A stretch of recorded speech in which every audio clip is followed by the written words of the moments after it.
یہ قبرستان دوسرے قبرستانوں جیسا نہیں۔ ربوہ کے اس قبرستان کے ایک الگ حصے میں وہ لوگ دفن ہیں جن کو فرقہ واریت کی بنا پر قتل کیا گیا۔ اسامہ منیر کے والد بھی یہیں دفن ہیں۔ انہیں لاہور میں 4 سال پہلے احمدی عبادت گاہ پر ہونے والے ایک حملے میں قتل کر دیا گیا۔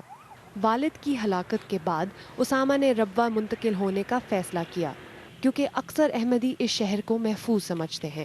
ربوہ کو بہتر ہونے کے ساتھ بھی تھریٹس ہیں بہت ساری تنظیموں کی طرف سے، وہ فتووں کی صورت میں ان کو واجب القتل کہا جا چکا ہے، تو اس میں کوئی بھی اٹھ کے کوئی دہشت گرد تنظیم ہو یا انڈیویجول ہو وہ کوئی قدم اس قسم کا اٹھا سکتا ہے۔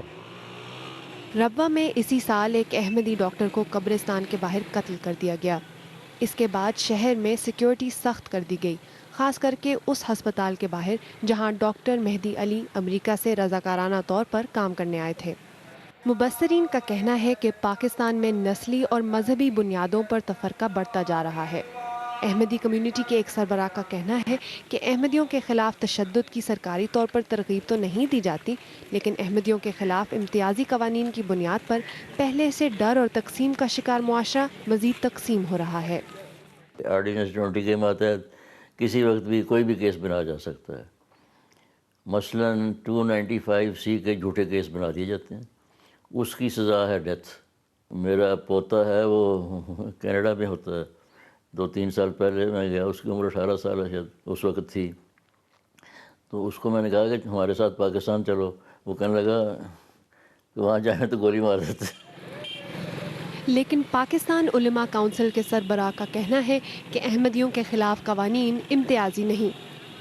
اس قانون نے قادیانیوں کے خلاف وائلنس کو روکا ہے اور تشدد کو روکا ہے، اور ایک حق دیا ہے مسلمانوں کو کہ وہ بجائے اس کے کہ وائلنس کی طرف جائیں، فساد کی طرف جائیں، تشدد کی طرف جائیں، وہ قانون کو استعمال کریں۔ ربوہ احمدیوں کے لیے ایک پناہ گاہ تو ہے، لیکن ان میں سے بہت سے لوگ ابھی بھی اس قصبے کو اپنے بچوں کے لیے محفوظ نہیں سمجھتے اور بہتر مواقع اور اس سے بڑھ کر تحفظ کی تلاش میں اپنے بچوں کو پاکستان سے باہر دیکھنا چاہتے ہیں۔ نوشین عباس، BBC نیوز، ربوہ۔